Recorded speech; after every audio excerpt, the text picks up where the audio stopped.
kami Bapa. Biarlah yang terjadi dalam hidup kami seperti yang Kau inginkan, sebab kami adalah milik kepunyaan Allah. Terima kasih buat saat ini Engkau akan memimpin kebenaran firman-Mu ini Bapa, sehingga kami semua Tuhan boleh menggenapi rencana-Mu, menjadikan keinginan Tuhan nyata di hidup kami. Hamba-Mu terbatas, kami semua terbatas, tapi kuasa-Mu tidak terbatas. Biarlah Roh-Mu bekerja di ruangan ini, di ruangan hati kami, membuka lebar-lebar telinga dan hati rohani kami, memberikan tempat terbaik kepada kebenaran firman-Mu. Sembunyikan hamba-Mu Bapa di belakang salib-Mu, supaya kemuliaan dan kebenaran-Mu saja yang nyata buat kami. Kami siap Bapa mendengar firman-Mu. Jemaat Tuhan yang siap mendengar firman bersama saya katakan amin. Silakan duduk. Salam. Selamat hari Minggu yang diberkati. Kita masuk ke seri khotbah kita yang baru, yaitu pemulihan hati.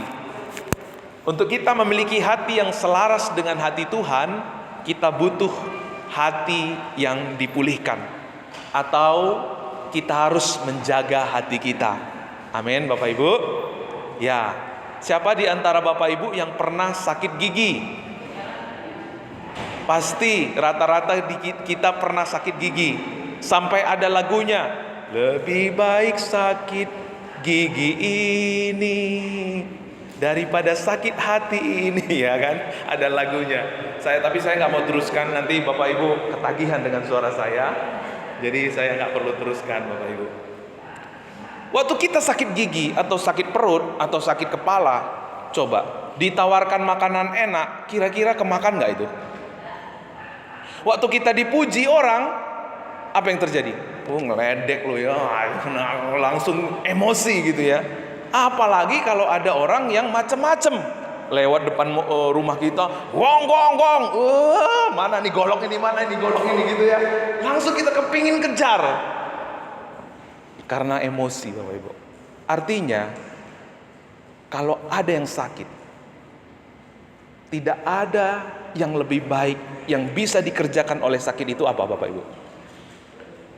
Berobat, ngalamin pemulihan, mencari kesembuhan. Nah, kalau kita berbicara tentang menjaga hati, berarti kita menjaga kesehatan hati kita, menjaga pemulihan hati kita, ya.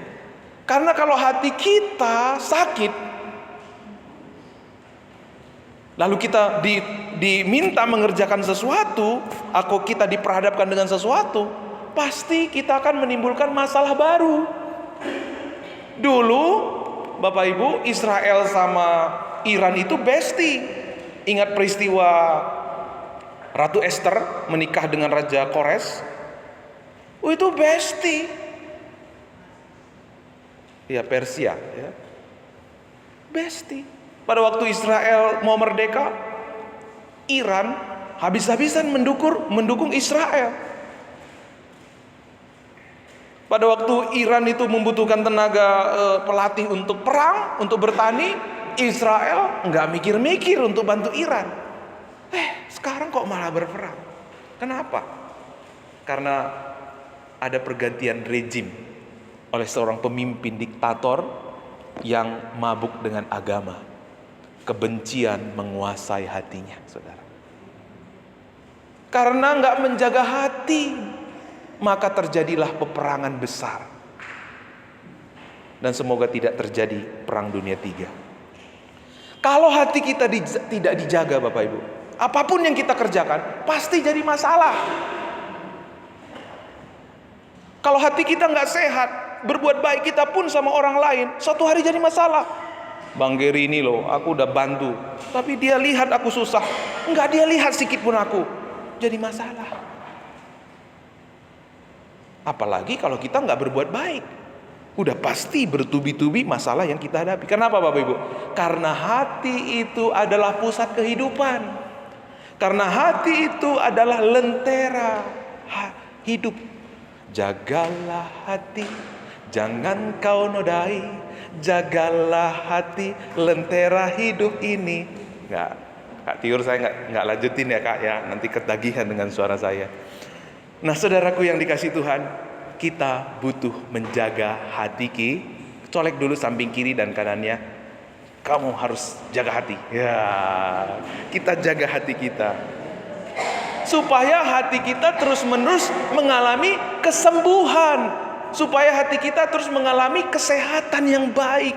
Ya, saudaraku yang dikasihi Tuhan, kita perlu untuk mengalami yang namanya kesembuhan batin Alkitabiah. Kalau menjaga hati dengan psikologi, dia akan memakai cara-cara dunia ini. Baik ya, baik. Psikologi itu juga menolong. Tapi kita ada yang lebih baik, yaitu kesembuhan batin lewat Alkitab, kebenaran Alkitab dan Roh Kudus. Itu yang akan membawa kita hari demi hari mengalami proses kesembuhan. Pak, siapa sih yang butuh dipulihkan hatinya? Kayaknya orang yang ini aja kan Pak ya, orang yang suka marah-marah gitu ya. Nah saudara, siapakah di antara Bapak Ibu yang hari ini membutuhkan kesembuhan batin? Amin, amin. Puji Tuhan. Jadi yang butuh kesembuhan batin itu bukan 1-2 orang. Kita semua butuh yang namanya kesembuhan batin. Tidak ada orang yang tidak terluka hatinya. Kalau kita mau jujur, tidak ada orang yang tidak terluka hati. Kita semua punya masa lalu. Dan masa lalu itu membentuk kita. Siapa saya hari ini dibentuk oleh masa lalu saya?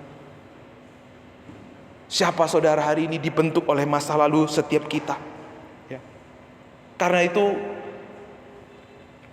gak usah gengsi lah.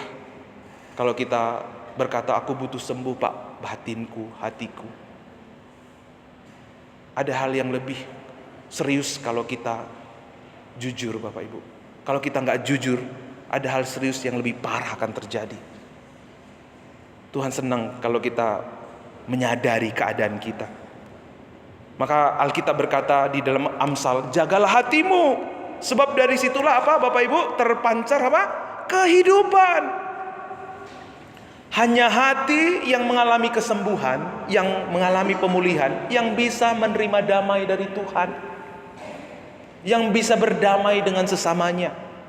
Kalau hati kita nggak dipulihkan, nggak mungkin kita bisa berdamai. Yang ada makin parah. Jika hati kita terluka, terus mengalami luka dan nggak disembuhkan, maka akan menjadi akar pahit. Apa itu akar pahit? Apapun yang kita katakan, apapun yang kita lakukan akan menyebar kepahitan, akan menimbulkan kepahitan. Kita menjadi problem maker tadi ya. Berbuat baik pun kita, suatu hari perbuatan baik kita itu akan menjadi masalah. Menyerang kita. Saya udah korban ini, saya udah lakukan ini, saya udah mengasihi dia, saya udah baik sama dia. Tapi kok begitu perlakuannya sama saya? Nah ini yang iblis mau. Supaya kita dihancurkan oleh apa yang kita harapkan sendiri. Nah saudaraku, prinsip hati kita itu seperti apa? Bejana. Kalau bejana hati kita itu diisi oleh baik, maka yang baik akan keluar. Kita hanya bisa memberi dari apa yang kita bisa terima. Kita nggak bisa memberi dari apa yang kita nggak bisa terima, nggak pernah terima. Kalau kita menerima yang buruk, maka itu yang akan terus. Ya. Kalau kita menerima yang jahat, makanya tadi dibilang Lukas 6 ayat 45, orang yang baik mengeluarkan barang yang baik dari perbenaran hatinya. Orang yang jahat mengeluarkan yang jahat dari perbenaran hatinya yang jahat. Karena yang diucapkan mulut meluap dari hati. Kita nggak bisa memberi dari apa yang kita nggak pernah terima. Kalau kita menerima yang buruk, makanya Bapak Ibu perhatikan. Apa sifat orang tua kita yang hari ini masih ada pada kita? Kita tahu itu salah, tapi kok saya melakukannya ya? Kok saya menghidupinya ya? Seorang anak yang nggak suka dengan papanya, yang suka maki-maki mamanya. Suatu hari kalau dia nggak dipulihkan, dia juga menjadi orang yang suka maki-maki istrinya. Seorang anak yang dipukul, dihajar sama papanya untuk mendidik anak itu, suatu hari dia sakit hati, dia tahu, wah aku nanti jadi papa, aku nggak mau seperti dia itu. Tapi waktu dia menjadi papa, menjadi orang tua, dia juga melakukan yang sama. Padahal dia tahu itu salah. Kenapa Bapak Ibu? Itulah kalau hati kita belum dipulihkan, kita tahu benar, kita tahu baik, kita nggak punya kekuatan untuk menolaknya. Karena itu yang kita terima, terekam di dalam alam bawah sadar kita. Kita tanpa kita sadari kita melakukannya, saudara. Maka yang lebih parahnya Bapak Ibu, tanpa kita menjaga hati kita, selain kita nggak bisa memancarkan kehidupan, suatu hari iman kita juga akan kandas. Kita nggak bisa membedakan kehendak Allah. Kita tidak bisa menghidupi identitas kita. Tahu yang benar, tahu yang baik, kita nggak bisa melakukannya. Seperti yang dialami oleh teman-teman Timotius. Mereka tidak menjaga hati nurani yang murni. Ya, akhirnya apa saudara? Kandaslah iman mereka. Tuhan mau setiap jemaat Gereja Baptis Pabaton memancarkan kehidupan. Amin. Tuhan mau jemaat, tidak seorang pun jemaat Gereja Baptis Pabaton yang kandas imannya. Maka hari ini saudara kita dipilihkan, diperhadapkan dengan dua pilihan. Mau hati kita makin dipulihkan, atau masa bodoh membiarkan hati kita makin terluka, menimbulkan kepahitan, menjadi troublemaker, menjadi pembuat masalah di mana-mana. Apapun yang kebaikan yang kita lakukan ujungnya menjadi masalah, pemberian yang kita berikan ujungnya menghantam diri kita, membuat kita kecewa, ya. Pelayanan yang kita lakukan akhirnya juga menggerogoti sumur-sumur hidup kita. Dua pilihan hari ini kepada saudara. Mau hidup mengalami proses kesembuhan, atau makin hari makin terluka. Karena saudaraku yang dikasihi Tuhan, kesembuhan batin Alkitabiah syarat untuk kita menikmati hidup bahagia. Syarat kita sehat, syarat kita menerima berkat dan jadi berkat. Syarat kita untuk menjadi sama seperti Kristus itu adalah mengalami sembuh. Bayangkan kalau kita nggak sembuh, kayak orang sakit gigi tadi ya, dikasih uang, dikasih apa, dia nggak butuh semuanya itu, dikasih makanan segala macam, itu nggak bisa dia nikmati, saudara.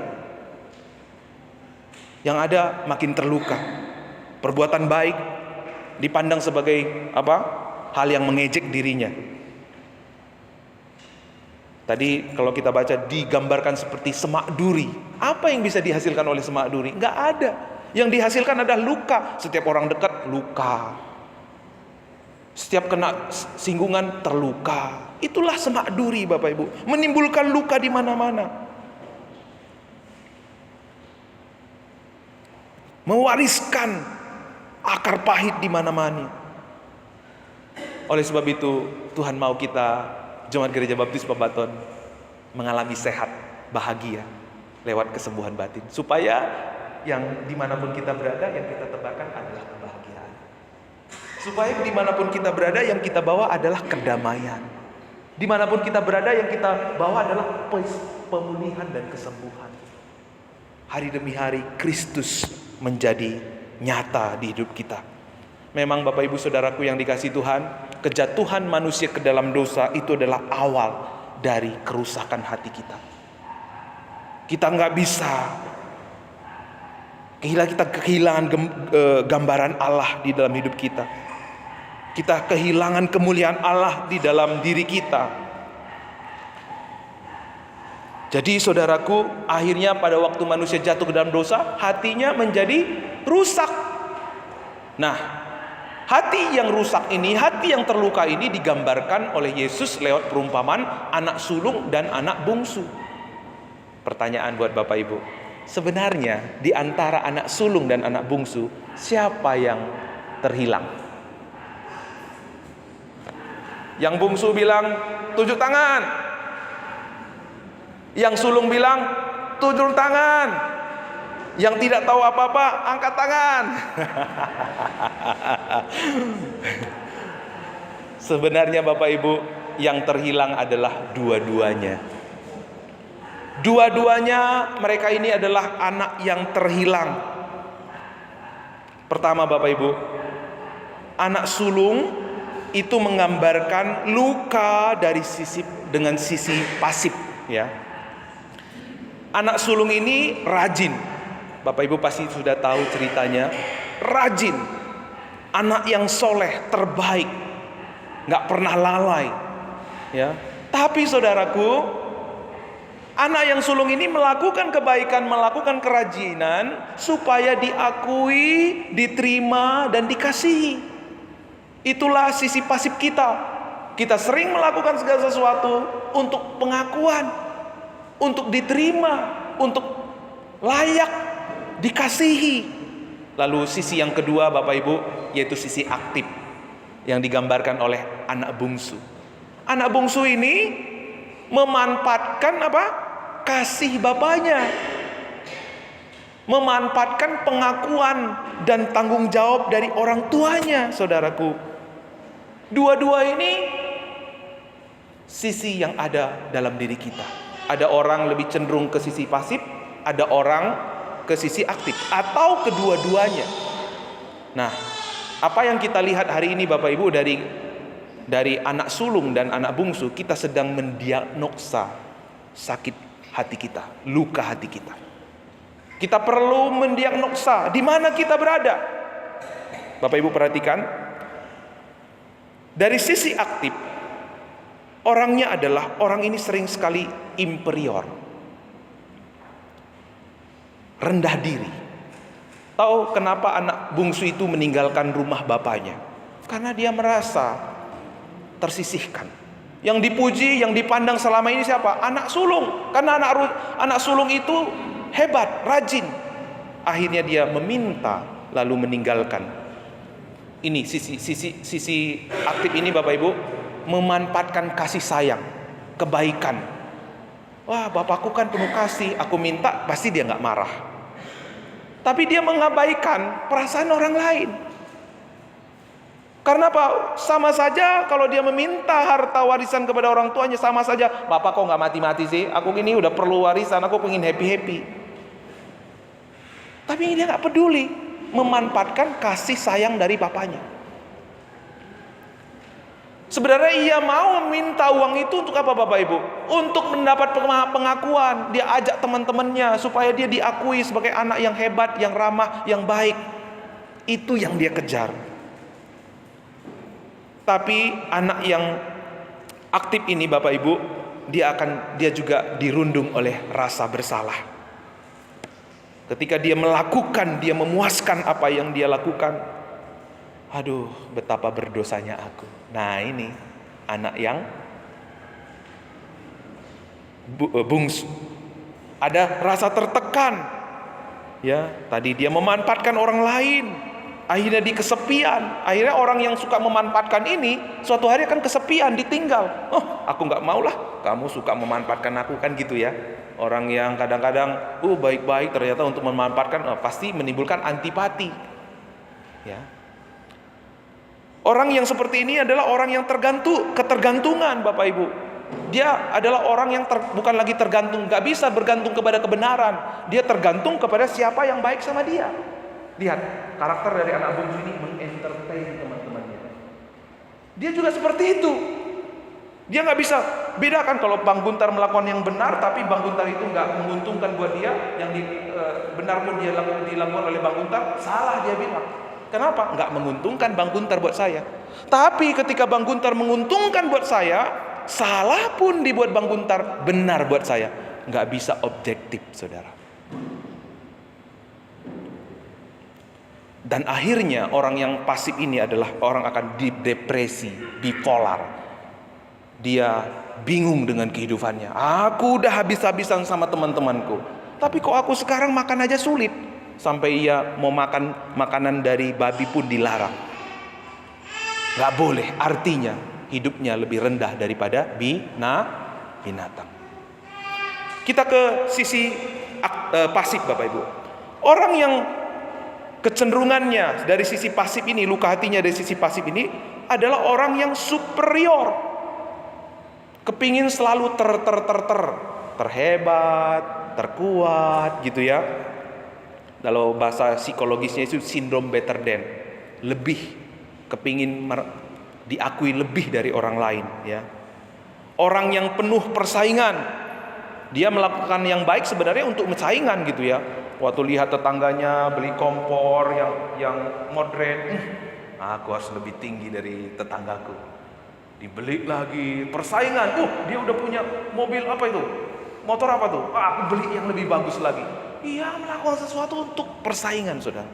Betapa menderitanya orang seperti ini. Tapi ibu-ibu di sini nggak ada, amin. Orang yang penuh persaingan, orang yang selalu menceritakan kelebihannya, nggak bisa cerita kelemahannya. Selalu prestasi, pencapaian. Kenapa? Tujuannya adalah pengakuan. Orang seperti ini juga adalah orang yang perfeksionis, selalu menuntut kesempurnaan. Sebenarnya Bapak Ibu, dia sendiri tahu dia nggak sempurna. Supaya nggak ketahuan dia nggak sempurna, dia nuntut orang lain supaya dia terlihat sempurna. Karena memang terlihat sempurna itu begitu indah. Sampai ada lagunya. Kau begitu sempurna, di mataku kau begitu indah.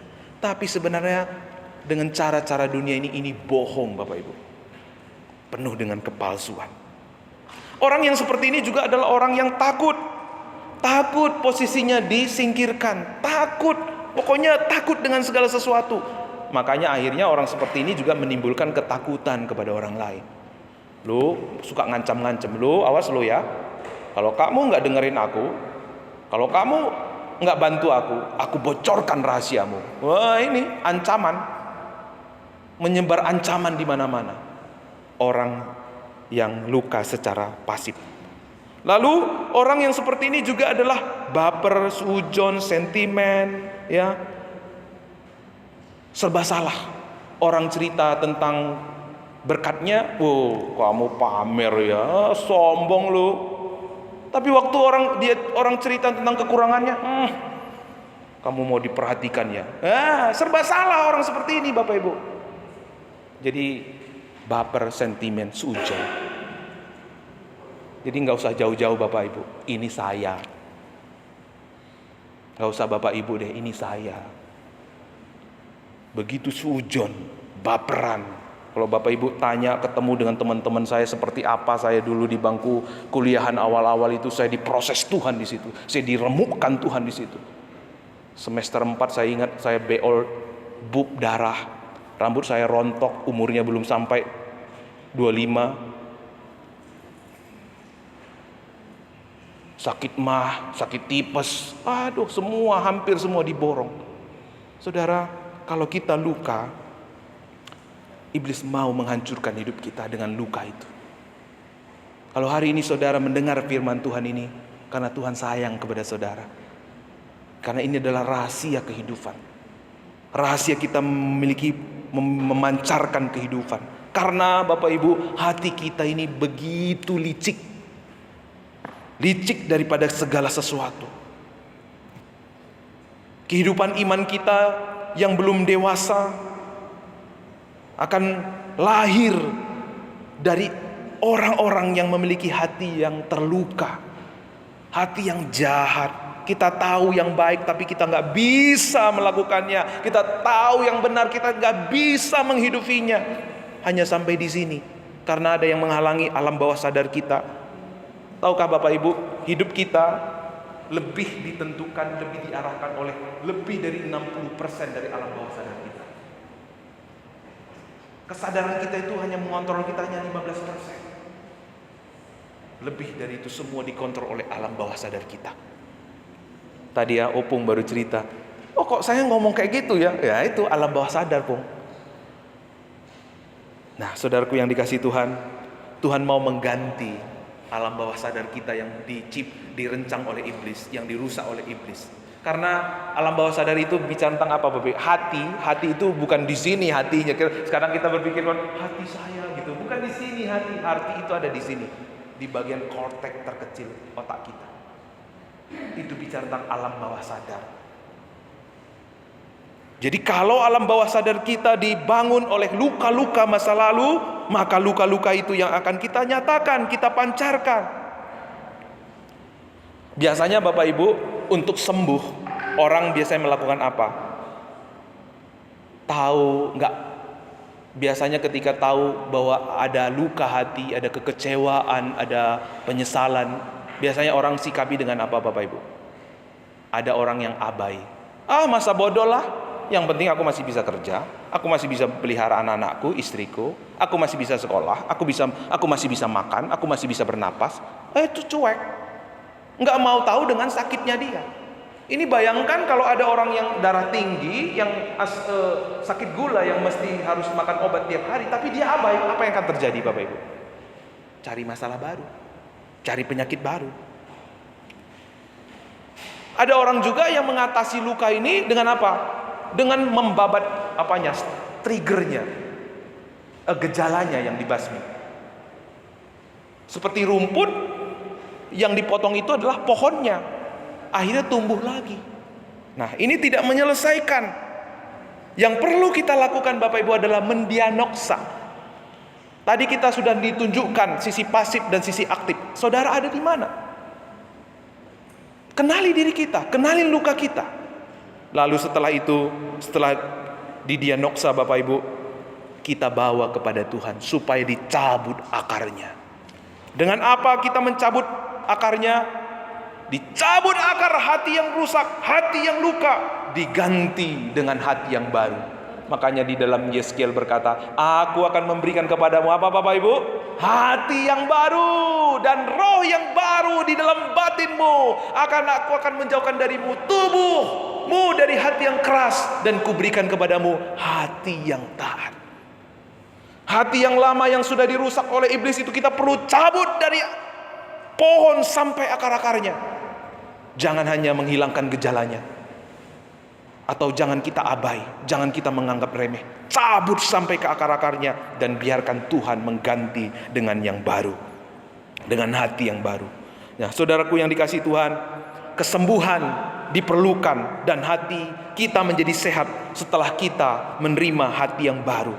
Setelah kita mau diperbaharui melalui pertobatan, kita mau datang kepada Tuhan dengan rendah hati. Kesembuhan batin terjadi saat kita menerima firman, menyadari keadaan kita, mengaku dosa kita, menerima firman dan tuntunan Roh Kudus di dalam kehidupan kita. Makanya Bapak Ibu, persembahan yang terbaik bukanlah harta kita, bukanlah tenaga kita, bukanlah pikiran kita, tapi persembahan terbaik adalah apa? Hati yang hancur. Hati yang hancur tidak kau pandang hina, ya Tuhan. Hati yang hancur adalah persembahan yang terbaik. Makanya waktu anak yang hilang itu menyadari keadaannya, saudara, dia berkata, betapa banyaknya orang upahan Bapakku yang berlimpah-limpah makanan, tetapi aku di sini mati kelaparan. Menyadari keadaannya. Bagaimana kita mengalami kesembuhan batin Alkitabiah? Kita sadari keadaan kita. Jangan abai, jangan merasa remeh, jangan merasa aku nggak apa-apa kok. Kita nggak jujur, kita terlalu gengsi, kita jerat iblis untuk membawa kita ke kehidupan makin hancur. Kita butuh jujur, sadari. Kita perlu mematahkan kuk gengsi dalam hidup kita. Kadang-kadang kan kita terlalu gengsi. Kamu sakit ya? Enggak kok, aku kuat kok. Aduh, nggak ada orang yang sehat, nggak ada orang nggak pernah sakit. Kita butuh jujur, rendah hati. Aku sakit Tuhan. Sama seperti anak sulung ini. Aku di sini mau mati kelaparan.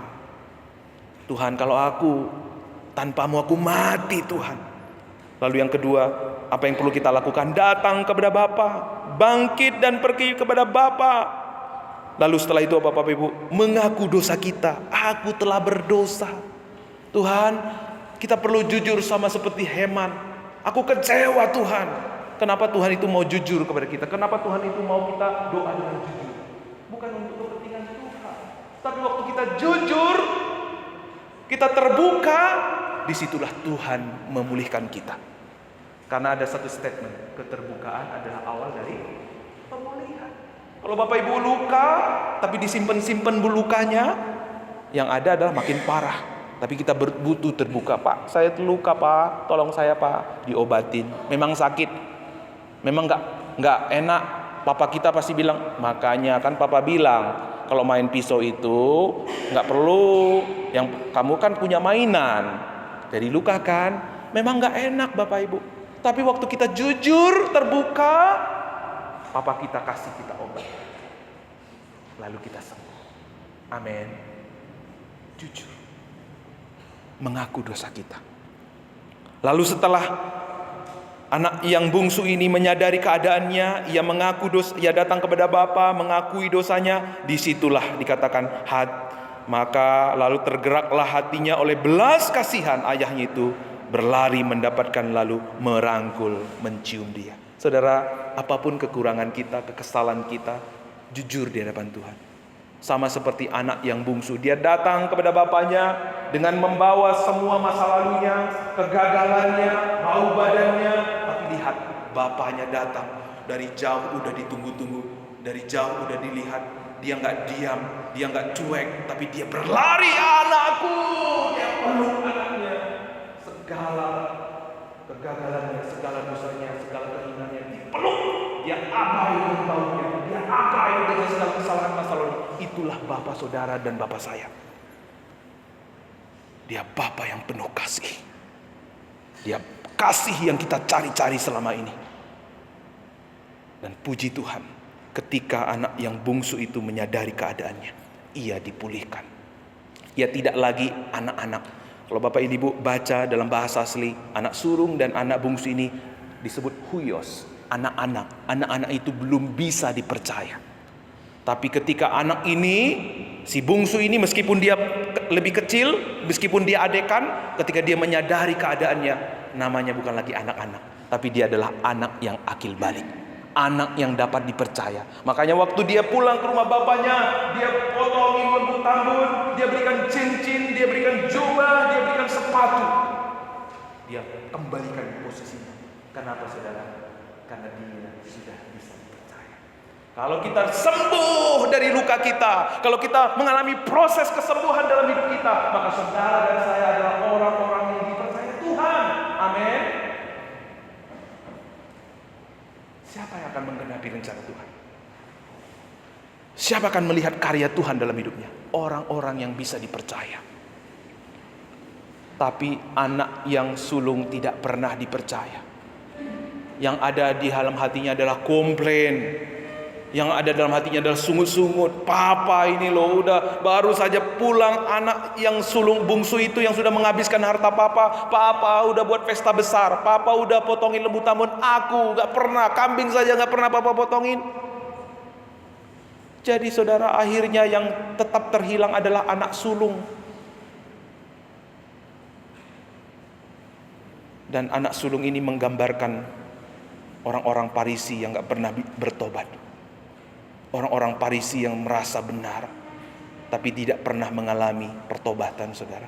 Dia tidak pernah dipercaya kerajaan surga.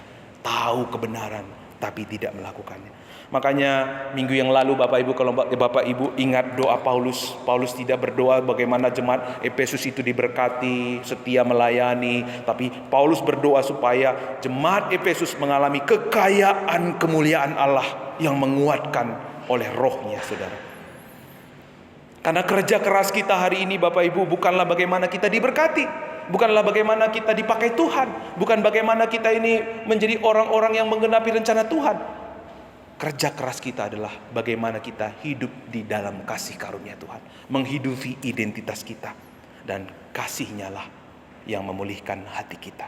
Jadi saudara, inti dari kesembuhan batin Alkitabiah adalah menghidupi Injil Kerajaan Allah yang menyelamatkan dan memulihkan jiwa, serta mengalami pertobatan yang dikerjakan oleh rohnya di dalam batin kita.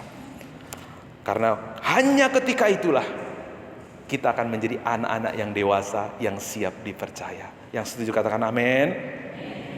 Mungkin saat ini saudara berkata, Pak, Bapak gak tahu sih luka hati saya, Bapak gak tahu sih kekecewaan saya, Bapak hanya bisa ngomong, Bapak karena gak ada di posisi saya.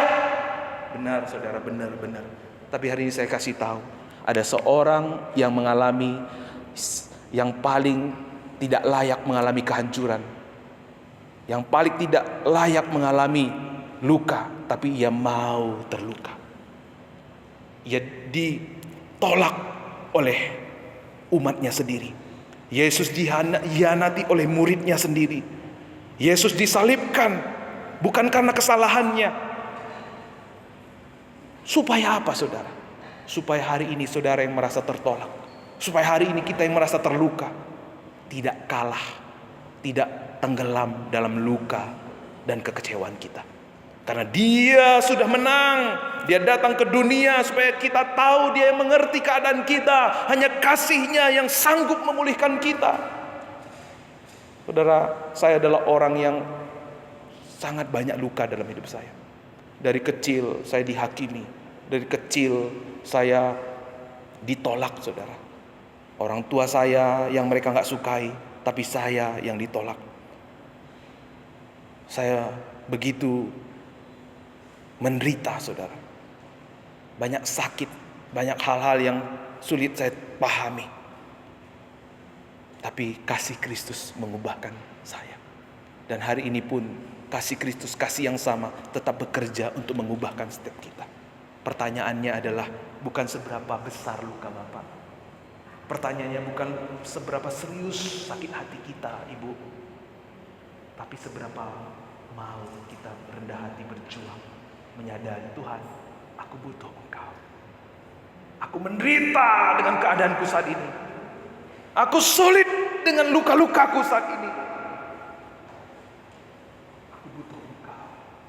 Banyak dosa, banyak pelanggaran. Pulihkanlah hatiku. Kalau itu doa saudara, mari tunduk kepala di hadapan Tuhan.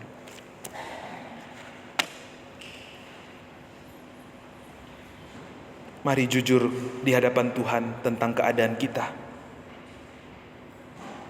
Apakah kita ada di sisi pasif atau sisi aktif? Kita perlu mendiagnosa luka hati kita. Tuhan ingin membawa kita kepada rencangannya yang indah luar biasa. Tuhan ingin kita menghidupi kebenarannya.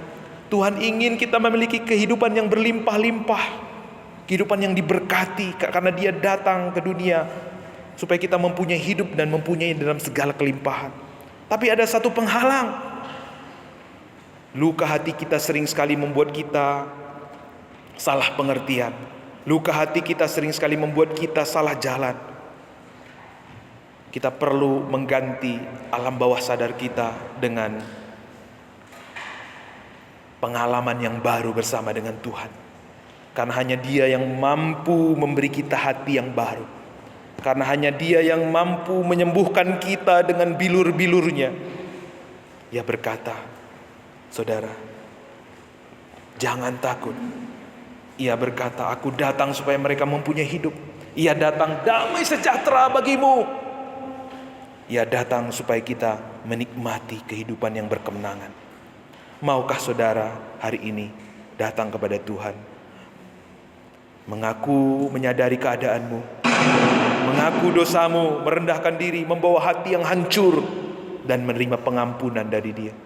Mari saudara, berdoalah kepada Tuhan. Datanglah tersungkur dengan hati yang hancur. Tuhan, aku menyadari keadaanku. Selama ini aku sulit membedakan mana yang benar, mana yang salah. Selama ini hidupku dituntun oleh keinginanku, oleh kenyamananku. Aku tahu benar, tapi aku gak bisa melakukannya. Aku tahu baik, tapi aku gak bisa melakukannya. Tuhan, aku butuh kesembuhan daripada Engkau. Aku sering sekali melukai orang lain. Aku sering sekali membuat orang kecewa. Karena itu yang ada padaku. Hari ini Bapa, aku mau hati yang baru dari Tuhan. Ubahlah hatiku Tuhan. Hari ini aku cabut segala akar pahit, segala kekecewaan di dalam nama Yesus. Tuhan, ganti dengan pengalaman kasih yang baru dengan Tuhan. Hamba berdoa setiap anak-anak-Mu yang terbuka hari ini dipulihkan, disembuhkan, dan diubahkan oleh Tuhan. Tidak seorang pun di antara kami lagi di tempat ini yang dirunduk, dikuasai oleh kekecewaan, oleh sakit hati, oleh sungut-sungut, oleh kebencian. Ada kelepasan, ada pemulihan, ada pembebasan di dalam nama Yesus. tercurahlah roh-Mu ya Bapa, mengerjakan pemulihan, mengerjakan kesembuhan bagi orang-orang yang merendahkan diri di hadapan-Mu. Terima kasih Tuhan.